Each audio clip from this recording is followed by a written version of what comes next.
أبونا شمعون نكمل قواعد اللغة الأشورية، لغة إحدى لغات أجدادنا. فتعلم ومتعلمش فيها فقط لغة، كمان من دردش ومعلومات عامة واللي بخطر على بالنا. طيب أبونا فرجونا شو بجعبتك. نعم نعم طل. نعم. ظهر النص بصورة كاملة. نعم ظهر. أوكي. فكنا هنا شاتق نتابع يتبع تاور تاهر. أوكي. هنا كنا تاهر قلنا يتعجب، تاء هاء راء، تاء يتعجب. تاون تاء واو نون، تاون يتخدر، يتخدر تاون، توينا متخدر، مخدر تاون. أوكي. تاكل تاو كاف لام، تاكل يتكل. بالآرامي تخل تاخل تخل نفس الكلام، بس نحن بالله هذه نقول تاكل أكثر. الكاف ما نلينها، خليها تاكل يتكل. تالخ تاو لام خاء، تالخ يهدم، يهدم يهدم يخرب يهدم. تالب تاو لام لامات بي، تا لام بي يتلف أو يختفي. تالب. لما يقول تلب، حشاق واحد يقول واحد تلب يعني اختفي من أمامي. تلب. بالعراقي يستعملوا انشب، لكن انشب يعني انشب يعني هي انشب معناها يعني انسكب، بس معناها يستعمل في حين يعني اختفي من أمامي، ما أريد أشوفك. فتالب تلب، تالب يتلف. تالق تاو لمد قوب، تا لام قاف، تالق يضيع يظل. تليقة ضال ضايع يضيع يضيع. تاعش تاعش تاو عين شين، تاعش يتعس يصير تعيس. تاعش رامي أيضا تاعش. تابخ تا بي خا، تابخ يهدر يسكب يسكب. تابخ تباخ. أوكي. تابق تا بي قاف، تابق يصادف يصادف تابق.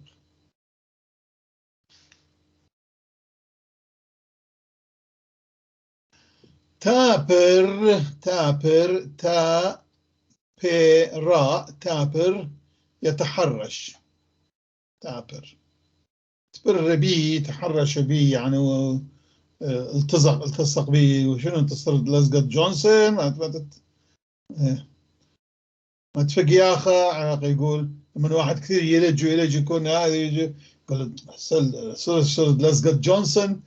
لزقة جونسون. جونسون كان في لصقة، أول لصقة جات العراق اسمها ماركة مالتها جونسون كان، فلصقة كلش قوية ما كل الظهر المكانات كانت تجع لصقة، فيستعملوها عراقيين. واحد كثير يلتصق به قاعد يتحرش، أو في كلمة أخرى بدل يتحرش يعني واحد كثير يلج ويكون معاه يلمسه يكون ما يتركك.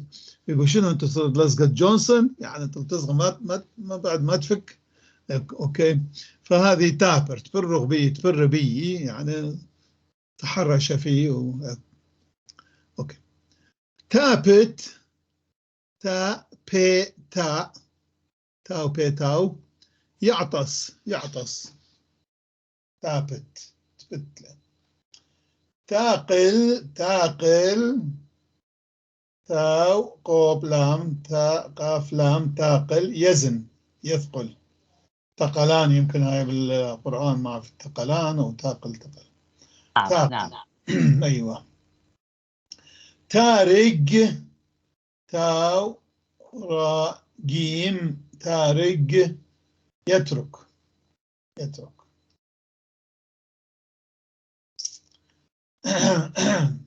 الواحد يترك التدخين أو يقلع عن التدخين، بالعربي يمكن تعبير آخر، يترك التدخين ويقلع عنه. تارد تاو ريش دلت، تارد يثرد لما يكسر الخبز في الحساء يثرد، ثريد. طارئ تاو ريش عين، طارئ يثغر أو يخرق، يثغر منها جتي ترعى يعني باب، فيثغر يعني يسوي ثغرة، يخرق خرا فيعمل باب يعني ثغرة، يثغر. تارع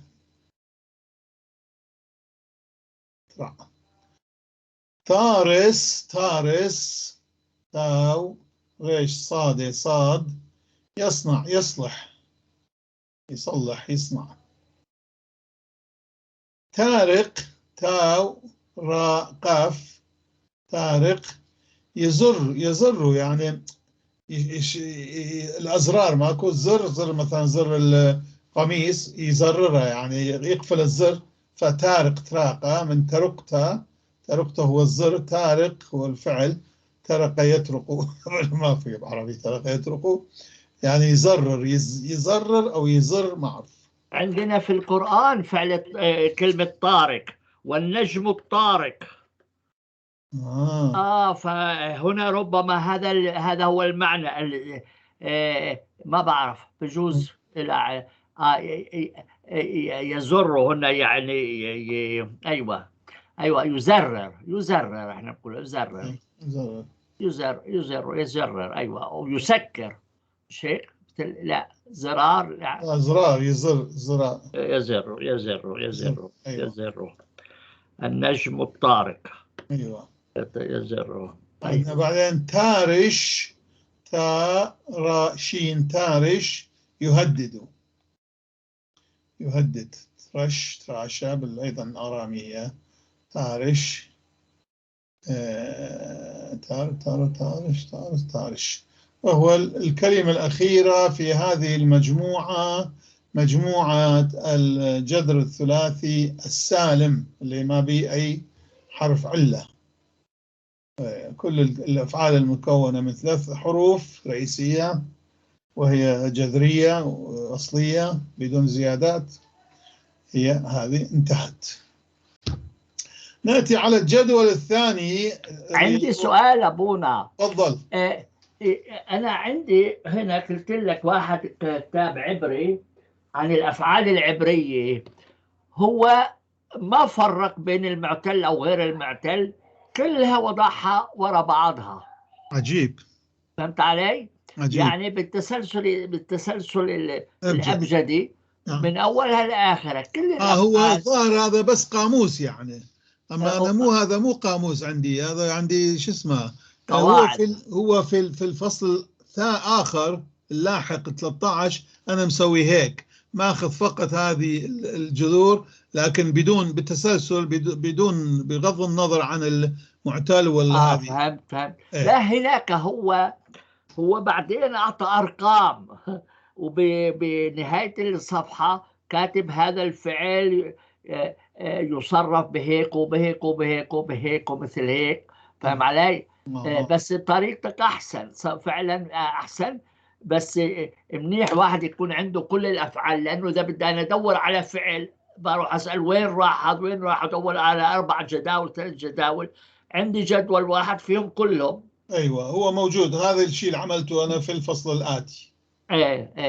موجود يعني بالكتاب، ولو نحن ما كل زوم انه راح نشوف نمر عليه مرة الكرام. هذا فرجينا اياه اذا تحب، فرجينا اياه انت، خليك يعني بنرجع لهذول بس. أيوة. مشان نشوف كيف سويته، مشان ناخذ فكرة يعني. ايوه انه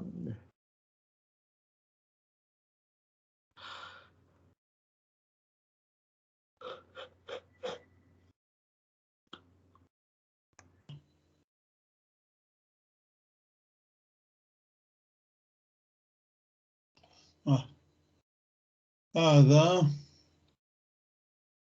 هذا شوف هنا الفصل الثاني القائم بالأفعال مع معانيها باللغة العربية والإنجليزية. صدرك سعراني عم سوكالي بالشانة عرباية وإنجليساية. حلو جدا، حلو جدا. أي.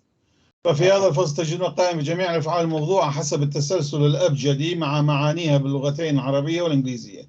في العمود الأول كتبنا جذر الفعل، وفي الثاني اسم فعله فقط، وفي الثالث معناه باللغة العربية، وفي الرابع معناه باللغة الإنجليزية. أما الخامس فمخصص للملاحظات المختلفة التي توضح بعض الأمور التي رأيناها وفيها. أوكي. فنجي هيك، شوف هذا هيك هو جدول، هذا جدول واحد كله متسلسل، حرف ألب بالبداية، فالأب ألب كلها الموجودة، الجذر والاسم فعل والسكالة بعرباء المعنى بالعربي، المعنى بالإنجليزي، وملاحظات مضايات. أوكي. فشوف أجر حالا بدينا أجورة أجر استكرة، حتى حطيتها بالعربي بالماضي مو هناك كمان بالحاضر، بالماضي مثل ما هو يعني بالعربي حسب القاعدة العربية. أجر استكرة، فبالإنجليزي رنت. أوكي. تو رنت. أوي وافق طابق أجري، وهنا خليت ملاحظة أويوتا يسوي وفاق، لأنه كثير يريدون أن يعرفوا أنه وفاق. أويوتا يعني وفاق، جاية من هذا أول. أوكي. آزل زال ذهب جو. أوكي. أخر حتى الميمي بتاعه، هذا حلو، هذا حلو. الميمي بتاعه حتى معانه أجر عنده ميمي مآجر، اللي بواسطة شو نسوي؟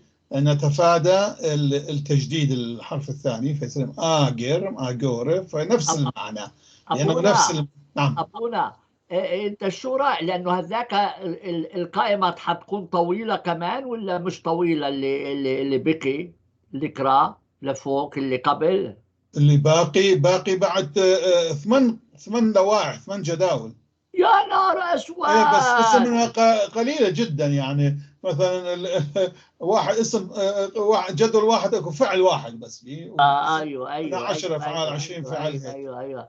ايوه. بس الاكثر هي هذه الاولى، الثلاثي السالم والرباعي ايضا كثيره، والبقيه مو كثيره هيك.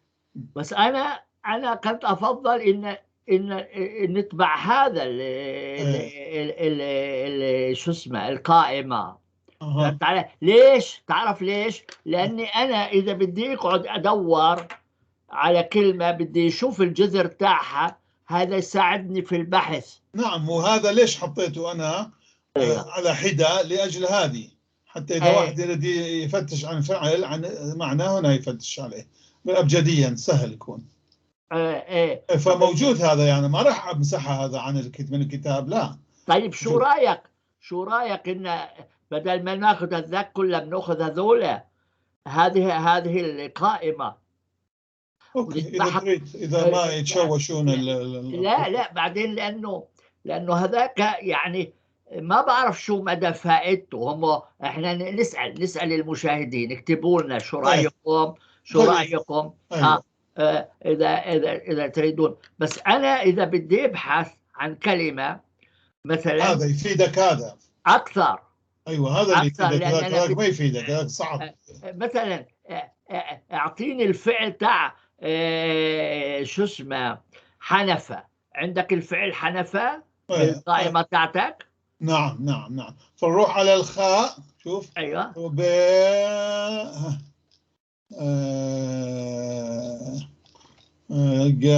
جمال. ونروح. تمام. خلينا نمشي بهالطريقة. ايوه. نروح شايف جيم دال. بعدين انا لما بدي اخذ هذول مش هنكتبها لكتابي، فهمت علي؟ بالجذر باجي هنا بنقلها بحطها في كتابي. صحيح. واو. شوف زاء خاء، هذا يجي هسه خاء. شوف هسه خنف. هذه خاء، فيجي خائط، خائط يخيطوا، خاطا خائك، يحكى خائم، يحمية حاجة، خاوي روح على خانب، خنفة، خالب، خالص، خانق، خانب. هاي خانب أرامية، خنافة، حنفة، صار وثنيا. بس إيدوليتر. بس حنف بالعربي إلها معنى مال بالعربي. هذا أنا كتبت له حنفة، فإذا هو منيح عنده مال شيء آخر. حنفة عنده مال. شوف أبونا، أنا بعدين لأن في طبعة العربية للقرآن بقول هذه الكلمة جاي من الجذر السرياني الآتي. أيوة، فهمت علي؟ فباجي على كتابك هذا بنقله، بحطه في طبعة العربية للقرآن. نعم، حلو. لأن أنا بكتب الجذور ما بكتب الكلمات. بقول طبعا. هذه الكلمة مأخوذة من الجذر السرياني الآتي. وهيك أنا عندي كل القائمة ويسهل علي أبحث عليه. مش أقعد أقول هل هي رباعي، هل هي لا هذاك الشيء آخر، وهذا هذا أسهل لي مشان الجهة العملية. هذاك مو قاموس، هذاك تصريف الأفعال، هذاك قواعد هذيك. هذاك حلو جدا، ما عندي مانع. بس هذا إلا الفائدة العملية. الفائدة العملية هذا أحسن لي أنا. شوف حتى لو فعل عنده مرادفات كاتبه هوني. شوف خسه، أيوة، مخاسه يعني غفر سامحه، forgive express. انظر باخل أيضا. حلو جدا، حلو جدا. هذا يساعدني كثير مرادف مشان الطبعة العربية للقرآن يعني. نعم، هذا مفيد جدا. نعم. لأن شو يوصلني تعرف يعني أنا يهمني أفك الحرف. صح. حتى الآن بالنسبة لك ذاك ما يفيدك شيء. أيوة، هذا هو يعني. أنا شخص عملي، هذاك هو تكملة للقواعد. أنا عمري ما نحو الصرف. أخذت فكرة. هلا أخذت فكرة عن المشاكل مثل هيك والقواعد الأشورية. بس هذول الأفعال أنا تفيدني جدا. فهمت علي؟ وحتى لمقارنة مع اللغة العربية ومثل هيك. هذا روعة. يا تجرأ. انظر أيضا زابر، نفس الشيء. أيوة. فأنا أقول يعني أنت اللي تقرر آخر الأمر إنه نعمل هذه القائمة كلها. فهمت علي؟ نقرها قرة واحدة. هاي كانت فكرتي. أنا فكرتي كانت إن الفصل السابق نمر عليه مر الكرام، بس أشوف أقول يعني هيك هي. خلاص هلا شفنا. هيك يعملون يعني فقط من كل جدول كان كلمة كلمتين فقط. شوف هيك تصير المشتقات بتاعتها. وبعدين كنا نجي هون. انت بتضبط هذا الكتاب كويس. فهم علي؟ بالشكل اساعدك فيه اذا تحب الشكل، عندك مشكلة بالشكل.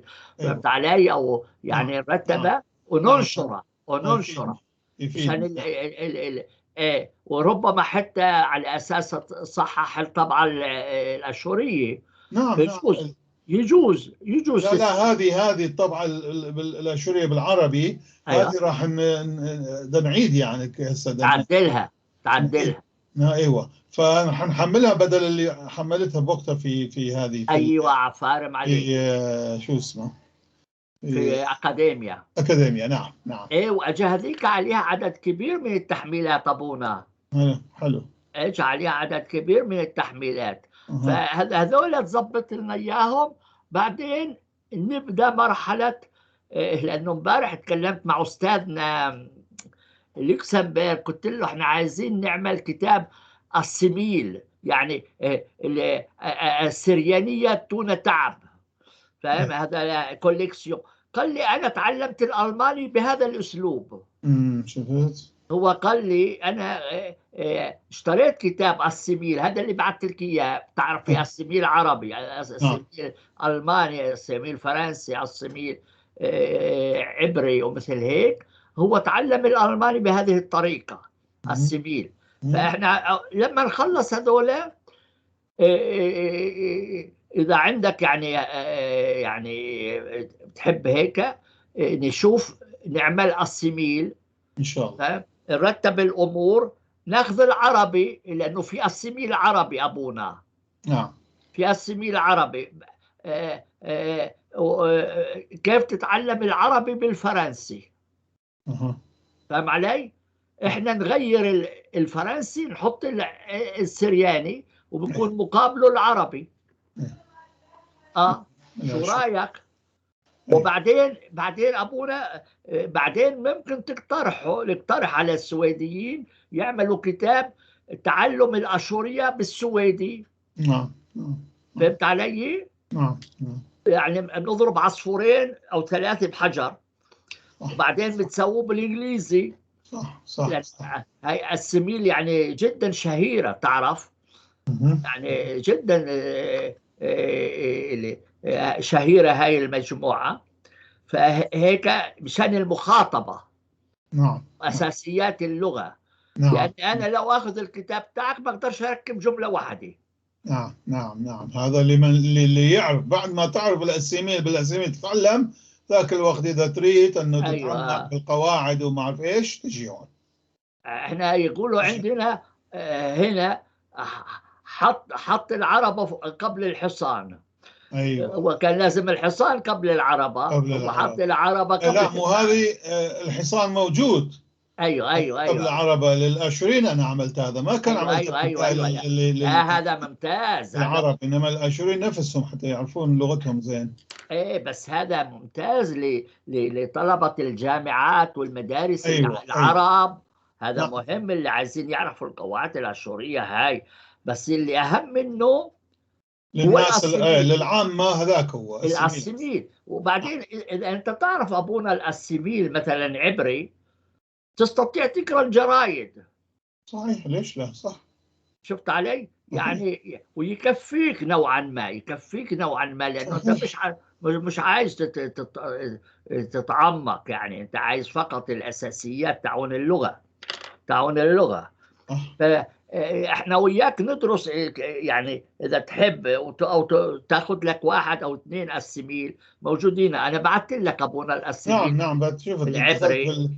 دخلت بجوجل شفت كثير منهم. أو حتى تأخذ واحد السميل عبري فرنسي. شايف علي؟ بس ما أعرف، بس عربي. ما هو مثلا العربي وعلى العربي نقدر نعمل نحن. أيوة. أو الضبط على الطريقة الأشورية.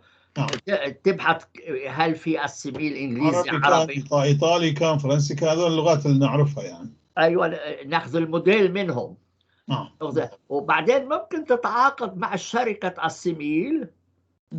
فاهم علي؟ أيوة. هذول يدفعوك إنه يعني تعملهم بكتاب السميل أشوري. أيوة. هاي أكبر خدمة تقدمها للأشوريين.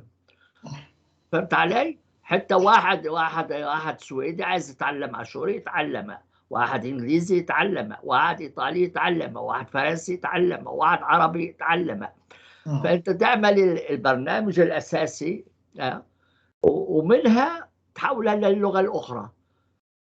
نعم. فإذا تريد نحن من الحلقة القادمة أيوة نبدأ بالفصل الآخر أيوة. وهذا أيوة فارم عليك. هلا كما كان.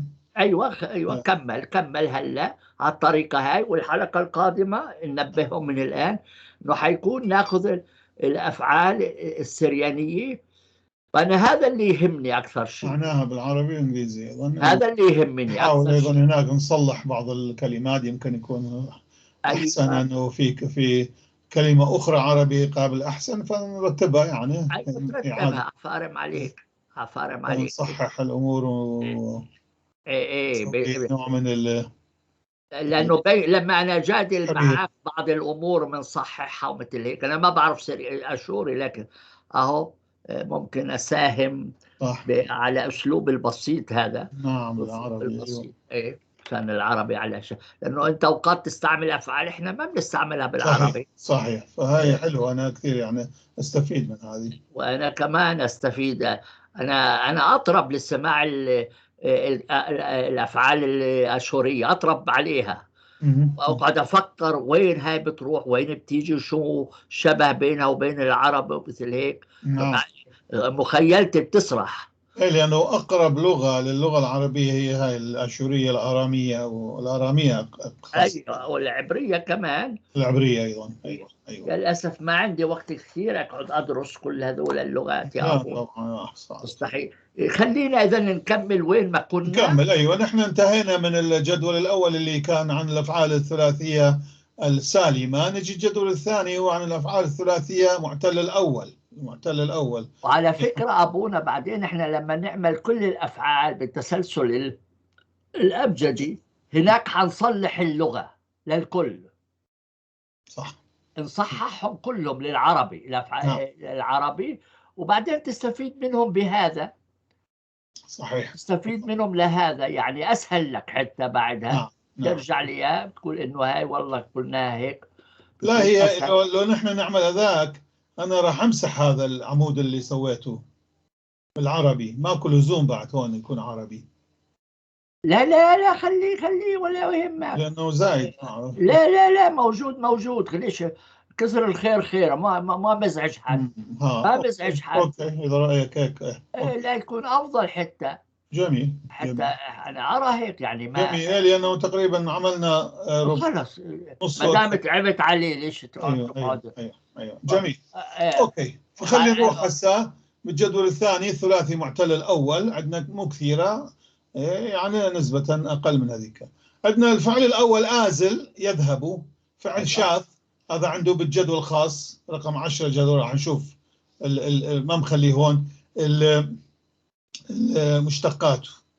أما هذه معناه هو آزل، فنحن اللي يهمنا هسه معنى آزل يذهب. آزل. آخل أليف كاف ملينة لام يأكل. مثل عربي آكل يأكل وأكل يأكل. أوكي. مأخل يؤكل، هذه طبعا هذه شيء آخر. آمر يقول. آمر يقول.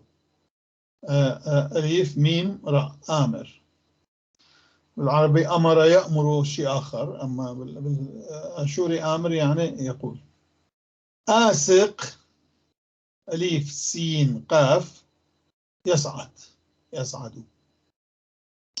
آسر، شوف هاي كلها بالبداية إما أليف إما ياء، فهي معتلة الأول الأفعال هذه. آسر يربط. أليف سين راء يربط. آقش يبرد يصير بارد. آقش أليف قاف شين، ومقش يعني يبرد. ياوش ياء باء ملينة شين يجف. يادل ياء دال لام يبيض. تبيض الدجاجة. يادئ يعرف. إيدعتا معرفة. أوكي. يادئ. ياهو يهب. يا ها باء ملينة يهب، فعل شاذ أيضا. انظر الجدول راح نجي عليه. يالد يلد. شوف، يادل يبيض يالد يلد. يالد يلد. يالب يتعلم. من يلبانا ملبانا ملفان معلم، هو يجي منها يالب. أوكي. ياسب يا سين تاء بي. ابونا عند في اسرائيل برنامج بسموه أولبان لتعلم اللغه العبريه. فاهم علي؟ فبرنامجهم للمهاجرين الجدد بروح على مدرسه الأولبان. أولبان يعني يلبانا، نحن نقول بيلبانا. ايوه مدرسة يلبانا يعني يعني ذكرتني تعلم. ايوه. فعندهم برنامج عبري، المهاجرين يتبعون هذا البرنامج عشان يتعلموا اللغه العبريه. هم ظاهر بالباء ومو بالبي. مش عارف. أولبان. انا اقول أولبانا هي بالبي يمكن، بس العرب أولبان. يقولون بي.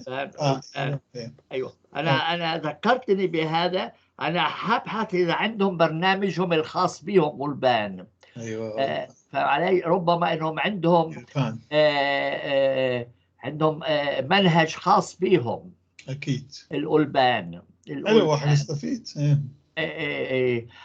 تعرف أبونا في نيو كاتيكيزمو، تعرف هذول المجموعات الدينية الكاثوليكية، نيو ايه كاثوليسيزمو، ايه ايه نيو كريستيانيزمو، نيو كاتيكيزمو، مثل هيك. ايه. هدول أنا رحت علمتهم أصول الشريعة الإسلامية ايه حلو. في منطقة جبل الطوباويات، اها في اها المنطقة تطويبات. هناك. أنا عشت معهم أسبوع كامل، علمتهم المادة هاي. جبل هذول التطويبات. هذول هذول يفرضوا على طلابهم يتعلموا العبري حتى يحكوها كأنها لغتهم الأم. حلو. فاهم علي؟ هذول مجموعة غريبة عجيبة أبونا، إنه هي المجموعة اللي بتقرر وين تروح وبعدين تفرض عليك تتعلم هذيك اللغة. فعندهم طلبة يعرفوا كل يعني غالبية لغات العالم. اوف. حتى مثلا انت عايز مبشر في اليابان، عندهم متخصصين ياباني. واو. شفت علي؟ ومثل هيك. وانا شفت طلاب من جنوب امريكا يحكوا عربي ممتاز، ونفس الوقت دفعوا لهم دروس خاصة عبري. كاتيكيزم يعني تعليم المسيح. ايوه. والرئيس تاعهم ابونا هو رجل كاثوليكي، لكن عنده اذن انه يقدس باللغه الاشوريه. فهمت علي؟ الانجليز ملكيت. نعم نعم. وانا حضرت القداس تاعه بالاشوري. اها اها حلو. عنده اذن من البابا ايوه ايوه ايوه. انه يكرس بالهذول. فبيروح على الكنائس وهو يتكلم الاشوري او العرامي. حلو. هو ايطالي، حلو حلو. يفهم عربي ويفهم هاي اللغه ويفهم العبري. جدا خطيرين هذول. هم كثير أنا متدين. التقيت، صادفت واحد من هذول في، مو من هذول طبعا، قس أيضا فرنسي الأصل، بس عاش تقريبا معه في 30 40 سنة في أورميا، مدينة أورميا هي في شمال غرب إيران، مدينة بها أيوة. كثير عاشوريين وقرى عاشورية. هناك متعلم آشوري ويقدس بالآشوري، هو كاثوليكي طبعا، يقدس للآشوريين الكاثوليك هناك، لأن عندنا نحن آشوريين كاثوليك. ايوه. عجبني كثير، يعني حضرت معاهم قداسهم ولهم ملابسهم الخاصة بيهم ومثل هيك. تعرف انه عندنا اسقف اسمه ابونا شاكور. شاكور. ابونا شاكور عنده كتاب أخوة في الدم أو مثل هيك، كتب عن القضية الفلسطينية، صدر بالفرنسي وبالإنجليزي حتى وبالعربي ومثل هيك. هو من إحدى القرى المدمرة. فاهم علي؟ هو عايش على بعض كيلومترات من قريته، ممنوع يرجع لقريته. فهمت علي؟ لكن سمحوا لهم مؤخرا انهم يروحوا يقدسوا في كنيستهم، لكن ممنوع يرجعوا لقريتهم. فهمت علي؟ يعني اي واحد يحق له يهودي يروح يسكن هناك، من هو مالوش حق. هذا هي ما يسمى، على كل انت عارف الاسم، مو عايز اذكر الاسم هنا. بس انا اللي ببالي. يلا ابونا كمل ابونا كمل. الله بعينه الله ايضا بعينه. يلبان يالب يتعلم. ياسب يا سين بي يزداد. ياسب يزداد، وهي آرامية طبعا. ياصب بالصاد يا صاد بي، بحين يكون يعتني. شوف، ياسب يزداد، ياصب يعتني بالشيء. ياصوبا المعتني المهتم، ياصب. ياقد يا قاف دال يحترق، ياقد يحترق. يارخ يا راء. أبونا يعقد، هو يتقد بالعربي يعقد يحترق قرابة. يتقد الموقد، احنا بنسموه الموقد النار. يتقد بس هو يعقد للاحتراق نحن نسميه. يتقد يوقد، هو عندنا شاير يوقد. ايوه انا كده مش فقط مشان يتقد يحترق يشتعل، يعني مرادفاتية. انا بحاول اجد الفعل القرابه له بالعربي يعني فقط. نعم. على كل نكمل ابونا. راح اسويه، راح تبقى ماشي. يارخ، يا راء كاف ملينة، يطول يصير طويل، يطول طاير. من هنا جت كلمة أبونا أريخة. أيوة، أريكة. بالقرآن جت كلمة أريكة. أريكة جت على العرائق. صح، يعني طويلة، تقود طويلة. أيوة أريكة، البساط يعني البساط. أي نعم. شفت علي؟ هاي جاء من الفعل هذا اللي أريكة، جت في القرآن أظن مرتين 3 الكلمة هاي. شفت في الجنة عندهم أرائك. نعم. شفت أنا هلا لما بروح على كلمة أرائك باجي على الفعل هذا بقول هاي جاي من الفعل الفلاني السرياني وبحطه بين قوسين.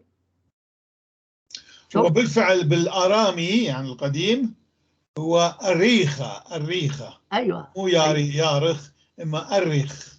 أيوة. بس بالعربي جت الأريكة. بالضبط، أريكة بالضبط. أريكة. فأنا هذا أنا محتاج الفعل. نعم. حنقله وأحطه بين قوسين، جاء من الفعل السرياني الآتي.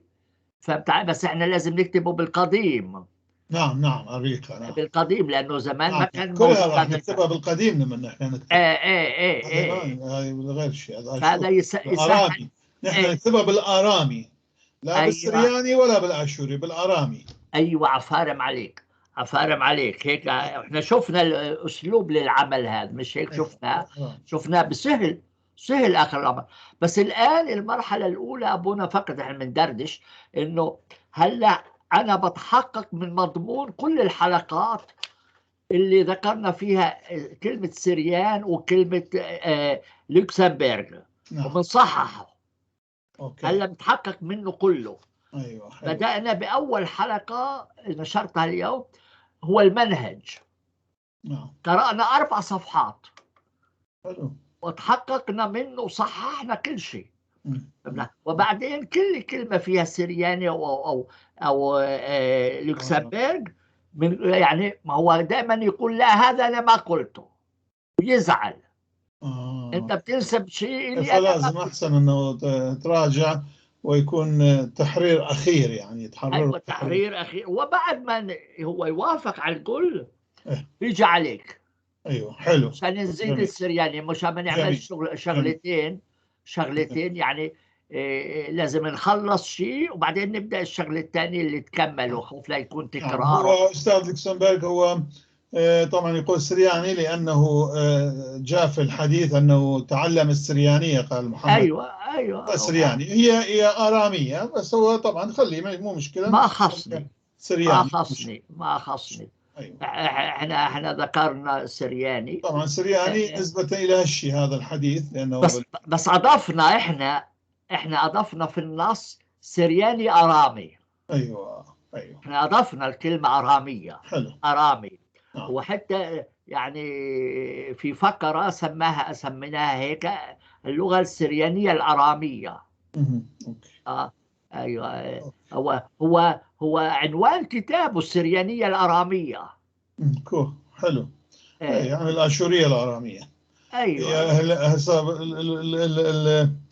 الأكاديميين اليهود يسموه آشوريت أراميت آشوريت، اللغة. أيوة. أراميت آشوريت بالضبط. أيوة. بس بالسرياني ما عندنا آشوريت. السيريا أكثر شيء. هو طبعا السرياني يعني آشوري. أوكي. إحنا فهمنا. هذا واضح يعني، مو صعب علينا. مو مشكلة. فقط ما هو ما إحنا منا تطيب القلوب. أيوة بالضبط. فهمت؟ تطيب القلوب.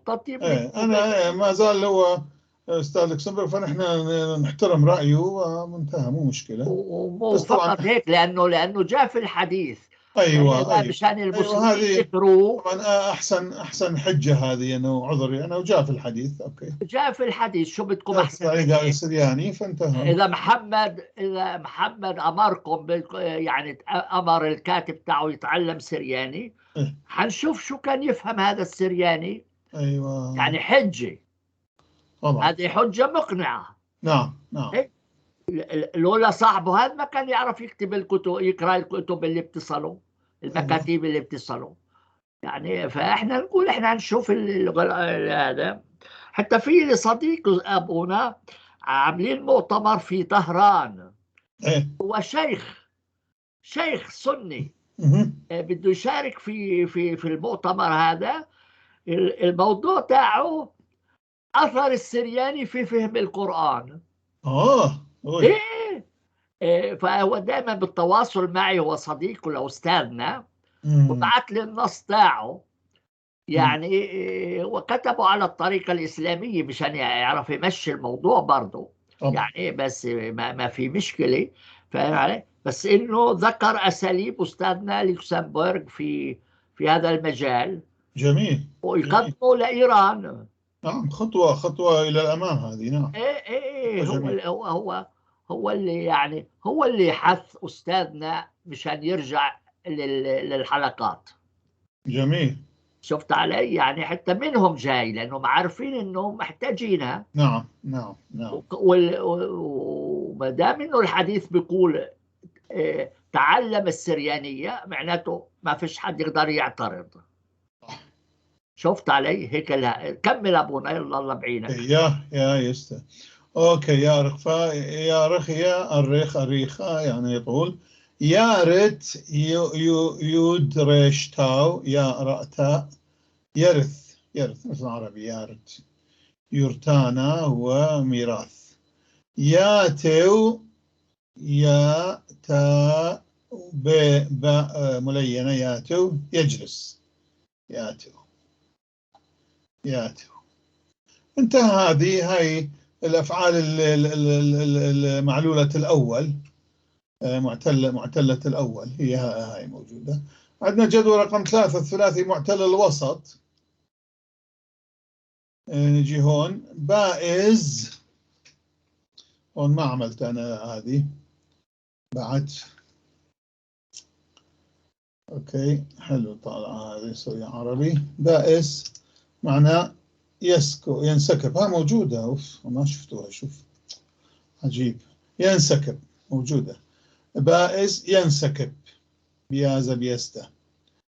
بائر يخلو يقحل، هو هذا من يجي طورا بورا من هاي بورون، يعني هذا الجبل القاحل في أفغانستان اسمه إلى هسه بالعرامي يقولوا طورا جبل بورا، يعني قاحل، اسمه إلى الآن باللغة الأشورية الأرامية طورا. احنا بنقول أبونا بالعربي أرض بور.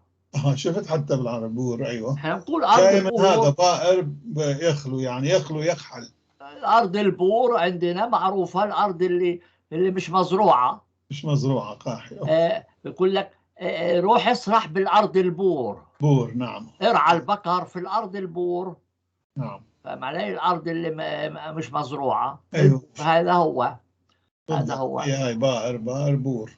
أيوه. بائر بيارة بيرتا بيارة بايورة بيرانة بيرة بورون. أوكي، هاي اشتقاقات. بائت يبيت، هي من عربية، بائت يبيت، بات يبيت. جائب جيم أليف بي يتفاخر، يعني يتفاخر بنفسه، يقول هيك وهيك أنا عملت هذه. جيابة طب متفاخر. جائر جيم أليف راء، جائر يعني يبول، يتبول.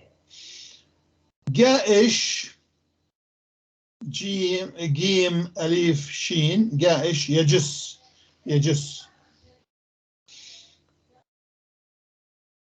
دائم من العربي، هاي دائم نفسه يدوم، يعني دائم، دائم ديامة ديمته يدوم دوما ديمومة.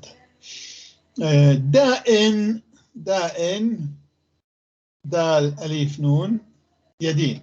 طبعا هذه كلها معلولة الوسط. شوف الوسط هي أليف أو ياء في وسط هذه وسط الكلمة. دائن يدين. دائش دال أليف شين، دائش يدوس، دائش داس يدوس. زائد هي مأخوذة من العربي يزيد، زائد يزيد. زائم زاء ألف ميم يدفع، يدفع. زائن زاء ألف نون يقيت أو يسلح، يقيت أو يسلح، يعني يقيت من قوت الغذاء أو يسلح سلاح. شو يعني يقيت أبونا؟ قات يقيت قوت، من قوت يعني غذاء. يطعم، يطعم، يطعم يقيت، أيوة يطعم، يطعم، لأنه يقيت قليل. بعرف أفهمها، بس إنه قليل الاستعمال. قليل يقيت الاستعمال هي طبعا. أو يطعم بجوز، ما أعرف إيش. أنت شوفها، أنت شوف اللي يناسب. احنا بعدين اذا تريد نراجع كل الكلمات العربيه، واذا كلمه انا استغربت منها بقول لك هاي ما افهمها، فنظبطها بالاخير. نعم. بالقائمه الافعال. ايوه. وحتى هنا انت تعرف ابونا، هلا فكرت انه احنا نظبط الافعال بالعربي هنا، وبعدين مشان ترتبها بالترتيب الابجدي تحذف هذول ما تعطيهم امر بظبطها كلها. نعم. انت بتدبر حالك، انت سهل. سهل لما نروح هناك تظبطها كلها بالعربي. لما بيجي الصبي بنصلي على النبي. النبي. بالضبط. زائن حتى بالآرامي زائن زنتن مارب طيبوثخ، مثلا في صلاة بعد الأكل زنتن مارب طيبوثخ سبعتن بمرخ منوثة، يعني أقدتنا يا رب بنعمتك وأشبعتنا بمواهبك وهيك. أبونا أستاذنا كان يقول بالقانون بالقرآن في المزن، كلمة المزن.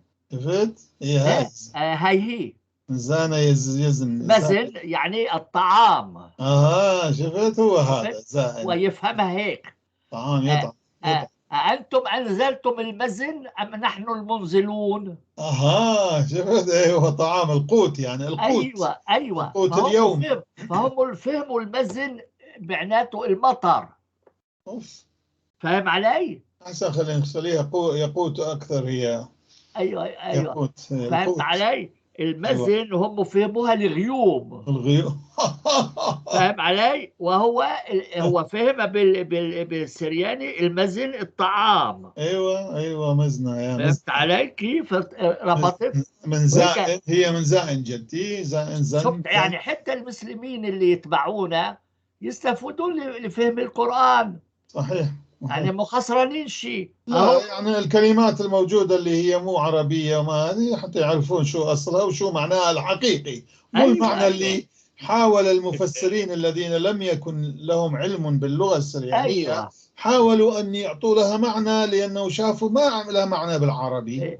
انت شوف أبونا، أنا الآن يعني كل كلمة بروح أشوفها عند الطبري، والطبري غريب الأطباع، وأكبر مفسر وإمام المفسرين، فهو كل آية يعطيها 20 معنى.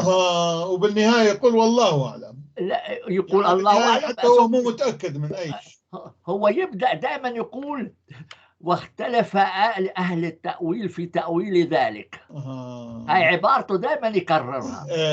واختلف أهل التأويل في تأويل ذلك. بعدين بيقول ونحن نميل إلى. بس هو ديمقراطي. حلو هو ديمقراطي. يعني جميل. هذه الطريقة العلمية والأخلاقية الصحيحة. حتى المعاني المتناقضة بعطيها. وأوقات يعطي 20 يعني ما يخبي شيء، ما يخبي. الطبري ما يخبي أبدا، اللي يعرف هو هذا الإنسان اللي يشتغل علميا. فيعني الطبري خطير جدا بهذا المجال. فأنا هذا خلاف بنحييه. فأنت تعرف أبونا، فقط مشان واحد يعرف إنه مثلا في الأزهر عمل تفسير له يسموه المنتخب. فهو اختار اللي عجبه.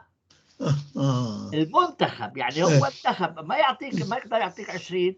هي الجملة الآية بشرحها بسطر حسب ما هو اختار. اختار شيء واحد فيختار واحد، حتى حسب ما هو شاف. ما صرتش أكتفي بالمنتخب الآن. أنا بقول هذا هو اللي اختاره، بس الطبري شو كان عنده آراء أخرى. صح. فأرجع للطبري، وبعدين يعني إذا شفت ما لا داعي أزودها كل المنتخب بكل هيك. بس عامة أنا باخذ رأي الطبري، وهذا الصحيح، لأنه هو الأساس. وهو اللي يعطي كل الآراء المخالفة اتفقوا ولا اختلفوا معها. نعم. ليك أنا كلهم يعني إحنا نعرض رأي أستاذنا لوكسمبورغ، بس اعتبروه واحد من الآراء. اعتبروه واحد من الآراء اللي ذكرها الطبري. نعم. هو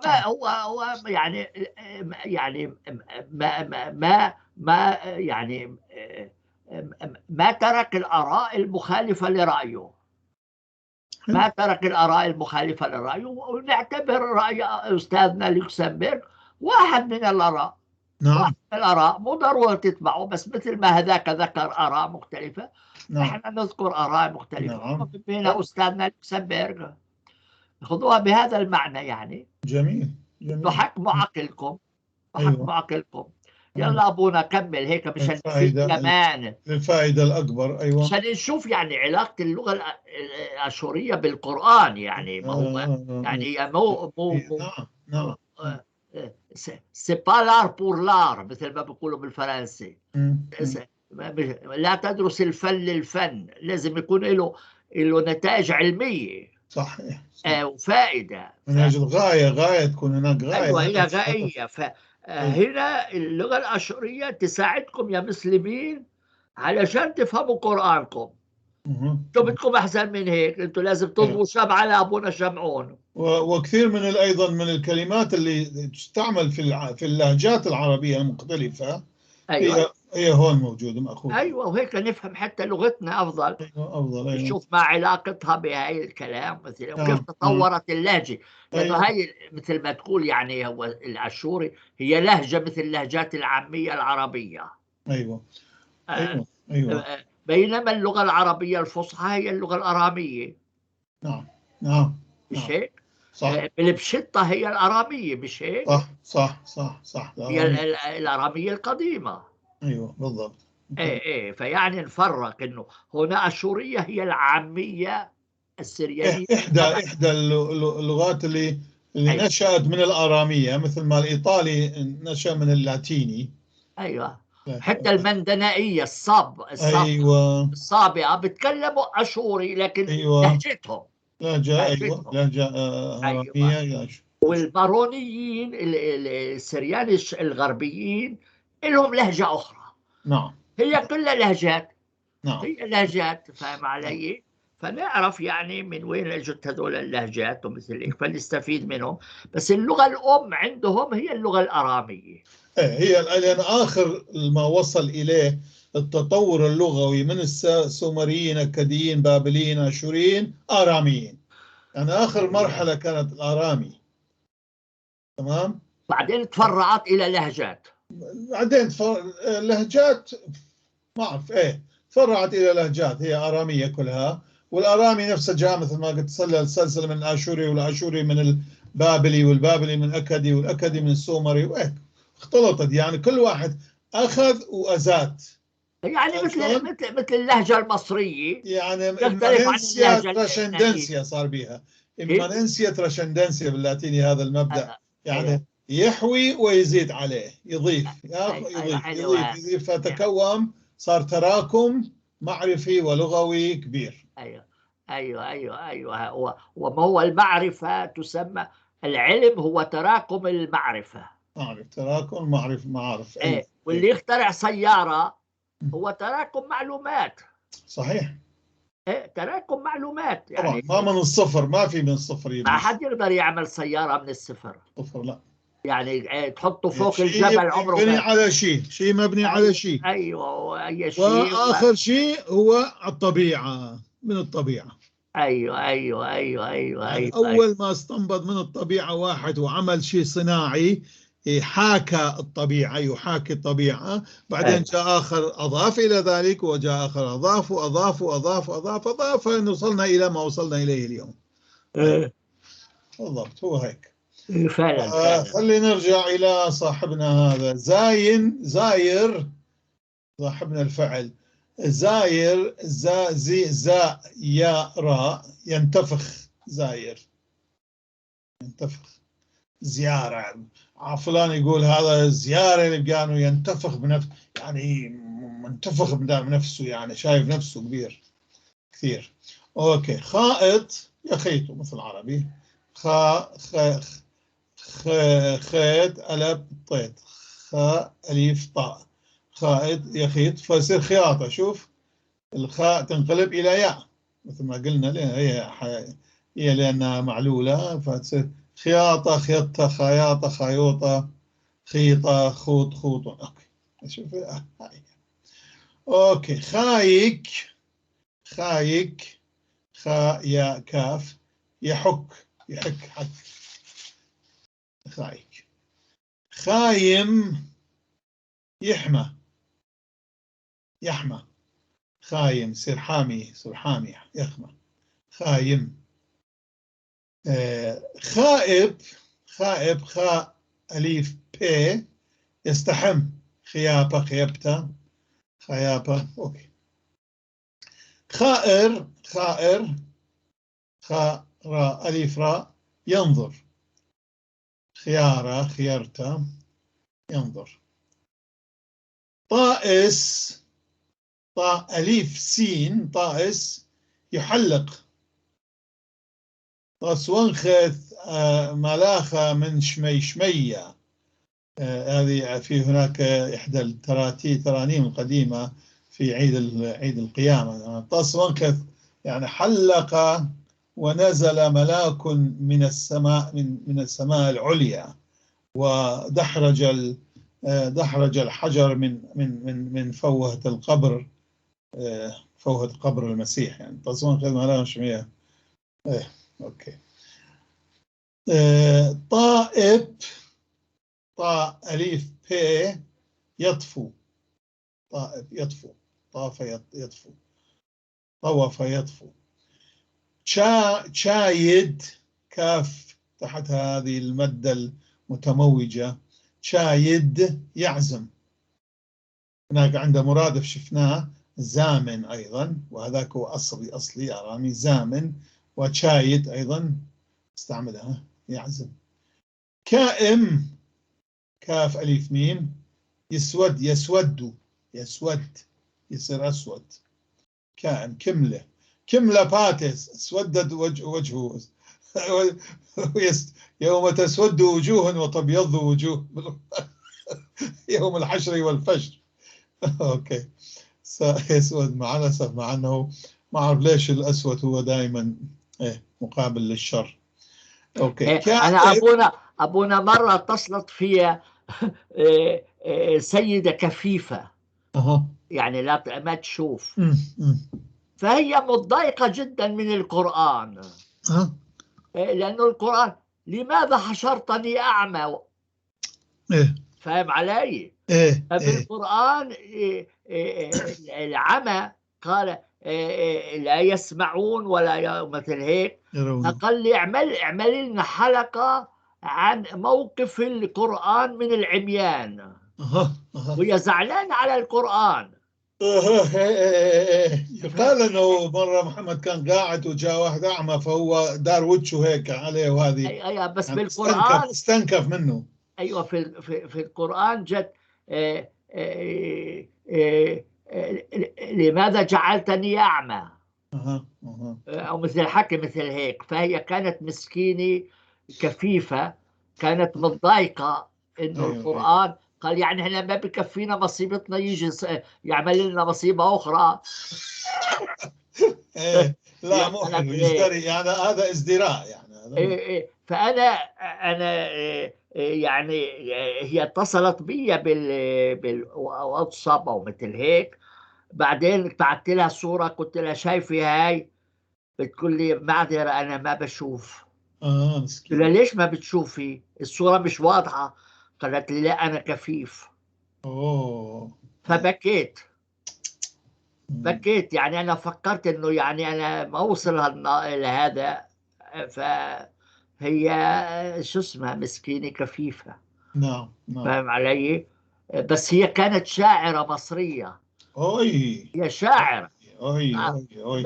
مثل صاحبنا يعني طه حسين. أديب. نعم. شو اسمها عميد الأدب العربي. ايوه طه حسين نعم كان. والغريب في طه حسين إنه عمل الدكتوراه في السوربون. عجيب هذا الانسان، يعني إيه. صدق هذا فريد، فريد من نوعه يعني إيه. هذا. وعمل الدكتوراه تاعته عن عب- شو؟ عن ابن خلدون. عبقري هذا عبقري. إيه عن ابن خلدون. الدكتوراه تاعته كان عن ابن خلدون. واو. وأنا قرأت كتابه. قرأت كتابه يعني الدكتوراه تاعته اللي عملها في السوربون روعة فعلا. يعني حلو. رسالة الدكتوراه تاعته هو أول كتاب عنه كان كاتبه قبل ما يروح يعمل الدكتوراه. كان عن أبو العلاء المعري، آه. لأنه كان كفيف مثله. ايه ابو ف- العلاء كان كفيف ايضا. أيوة. فهو اللي أزعج إنه كان يدرس في الأزهر. فالشيخ يوم من الأيام بقول له اسكت يا أعمى. اوي. فاهم علي؟ فحزت في نفسه.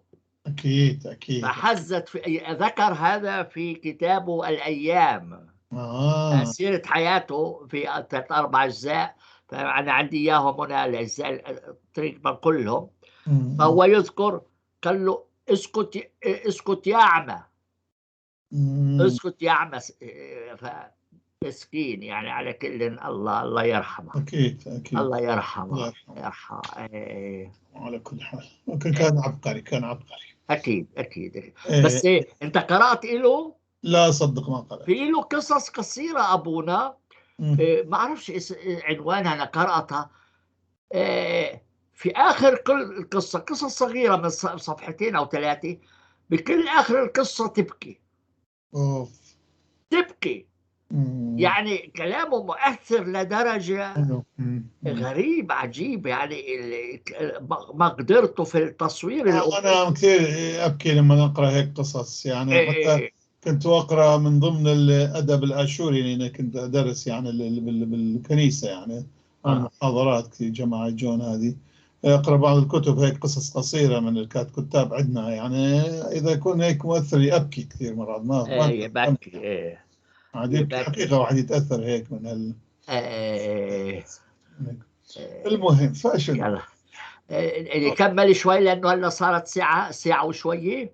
صار فاهم علي؟ شويه فنكفي هيك ايه على كل يعني. ان انتم شايفين يعني احنا بنتعلم لغه ومندردش بنفس الوقت. نعم منها نكتفي. معلومات عامه وتجاربي وتجارب ابونا. يعني هي الحياه. هي الحياه. نعم نعم. هي الحياه. يعني مو فقط احنا ليس عمال ميكانيكا. نعم. يعني نشوف هيك. هي الحقيقة حياة كل إنسان مهما كان صغير أو كبير في حد ذاتها هي فريدة، يعني هي صحيح صح. وممكن نتعلم منها. أنا كانت تعجبني كثير السير الذاتية، كتب كان عندي كثير كتب بس أخذوها من عندي، ما السير الذاتية لكثير من الناس اللي هذه معروفين كنت انا أقرأ. عندي اظن 10 12 كانت الكتاب تعجبني، سياره. أنا كان عندي كثير بس ما بقي إلا اثنين ثلاثة. أيوة. عندي عدد أظن 10 سير. آه. عندي سير من هون توفيق الحكيم إيه فهذه يعني سير حلوين يعني كل كثير. واحد حياته هي إيه، هي مدرسة يعني واحد يتعلم. والعقاد كان عندي سيرته للعقاد هنا. منها. العقاد ذكر في كتابه انه كان عنده عامل يعني عامل أو يعني واحد يهتم ببيته. ففي عنده كان مكتبة. فيوم العامل دخل المكتبة، شلح الحذاء تاعته وهو داخل. قال له ليش تشلح الحذاء تاعك؟ قال له أليس فيها كتب مقدسة مكتبتك؟ فاهم علي؟ قال فشو قال يعني استكبر، يعني أعجبني إنه تقوى هذا العامل، إنه لا يدخل المكتبة إلا حافي. فهمت علي؟ إكراما للكتب. ويا ريت الناس يدخلوا المكتبات حافيين. نعم. لأنه هذا مثل الكنيسة آخر الأمر المكتبة. مش هيك؟ المكتبات هي آخر الأمر، هي مثل الكنيسة، تجمع العلم ومثل هيك، فيها المنفعة. هم يدخلون، فاهم علي، مع أحذيتهم الوسخة، ولازم يتعلموا من الخادم تاع العقار، لا يدخلوا المكتبة إلا حفاة. إلا حفاة. يعني إكرام، يكون لازم إكرام الكتاب، يجب أن يكرم الكتاب. أيوة. لكن أنا دائما، أنا واحد من حلقات اللي عملتها مع الملحدين كان عراقي، جايب القرآن، قال لي أنا جايب القرآن مشان أشقه. كان عايز يشقه قدامي، خطأ. قلت له دير بالك، ما تعملها معي، أنا ضد الحرق الكتب أو شقهم. نعم، أي كتاب كان، هذا جزء من تراثنا، اتفق اختلف معاه ما في مشكلة. أيوة. لكن أما التقديس وعدم تقديسه هاي واقفة على كل واحد، ولكن إكرام الكتاب يجب أن يكرم. أيوة، لأنه هذا الناس تعبوا عليه، أي كتاب يعني وبرضه يتضمن أشياء تعجبنا ما تعجبنا. تعليم. كل الكتب يقول هي جيدة للتعليم. أيوة، أنا أقول اللي يحرق كتاب ينتهي بحرق الإنسان. أكيد، بالضبط. هذا اللي أنا أقوله أنا دائما. حقك. كلامك صحيح جدا. يحرق الكتاب يستخف بالكتاب، يستخف بالإنسان أيضا بعد. آخر الأمر بالإنسان ينتهي بحرق الإنسان. وتعرف أبونا ده غريبة جدا. تعرف فولتير كتب كتابه الشهير ديكشنير فيلوزوفيك، قاموس الفلسفة. بس كتبوا باسم مستعار، كان خايف مسكين. فيوم من الأيام شافوا واحد شاب، يعني من عائلة يظهر غنية مثل هيك، وكان في القربان المقدس يمر دورة مثل هيك، وهو يظهر عليه رفض يرفع الطاقية بتاعته، القبعة احتراما له. فمسكوه، فوجدوا معاه كتاب ديكشنير فيلوزوفيك تاع فولتير. فتعرف شو عملوا فيه؟ دقوا هذا القاموس الفلسفي على ظهره بمسمار وحرقوه مع الكتاب. واو، بباريس. هذا الرجل الغني يعني. ايه، بباريس، شاب. هو كان شاب. واو، عجيب الناس. دقوا القرآن بمسمار على ظهره. غريب كان يعني في ممارسات صايرة أوروبا، يعني في بعض القرون الوسطى، يعني شيء يعني. لا، ما ملوش زمان، يعني ملوش زمان، تتصور ملوش زمان. احنا في مدينة لوزان قبل قرنين حركوا واحد الساحرة سورسيير، قبل قرنين حركوها في لوزان. شفت شفت كيف الثقافات البشرية. فهيك هم حركوا الكتاب وحركوا المسكين هذا الرجل. الله يسلمك. وتعرف أول مترجم للتوراة بالإنجليزي الكنيسة رفضته. فهم أخذوا الكتب وقوموها وحرقوها، وبعدين هو خنقوه وحرقوه، يعني الكتاب المقدس. شفت يعني معنى يعني شلون تناقضات، لأنه هو قال إن أنا عايز إنه الفلاح يبقى يفهم الكتاب المقدس مثل القرآن. طبعا قالوا له لا، أنت خطر علينا. فشفت خطر عليه. هي خطر عليهم مو على الكتاب، لكن هم يعتبرون نفسهم اللي خطر عليهم هو خطر على الله، فمعنى هذا يضعون نفسهم مكان الله، وهذا هو التجديف بالذات. ايوه الجدف اللي يجدف على الله هو هذا اللي يحط نفسه مكان الله. ايوه هو موجودة هاي، شوف، لكن هم نفسهم الرجال الدين اللي يقرون هالاشياء هم نفسهم اللي يخالفوها. فهو الآن في جمعية باسمه لدراسة الكتاب المقدس. تكريم له والترجمة سووا بمارتن لوثر. ايوه مارتن لوثر ما ترجم الا هذه الألماني الشعبي. ايوه انا عندي الترجمة الألمانية بتاعت مارتن لوثر. عندي اياها هون.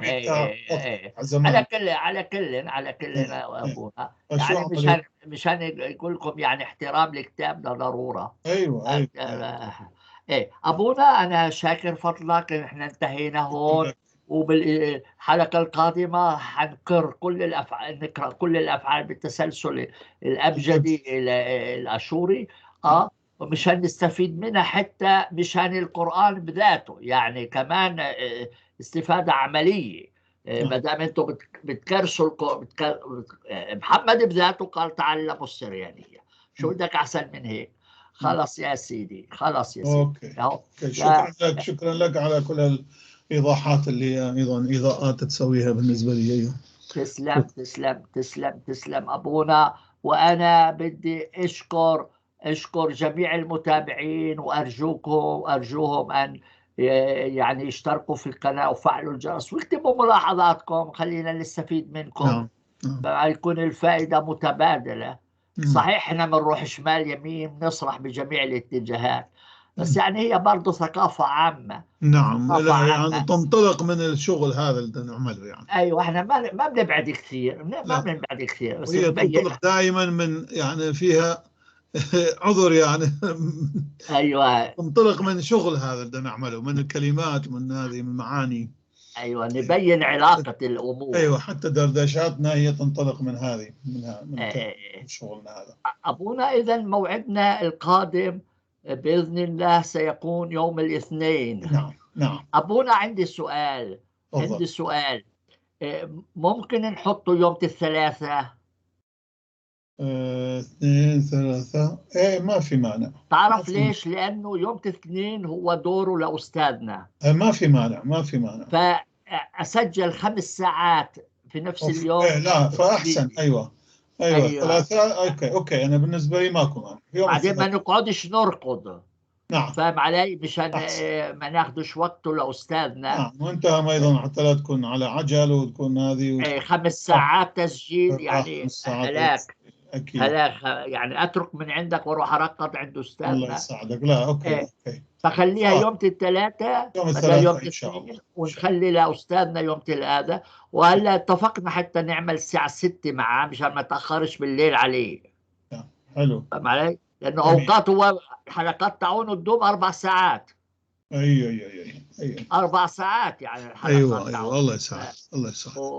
يعني هو يحب يسترسل وإحنا مستفيدين مو خسرانين. نعم. مو خسرانين، بس يعني بتهلك إنك تسجل 6 ساعات في اليوم، هذا نص نهار راح. أيوه نص نهار راح.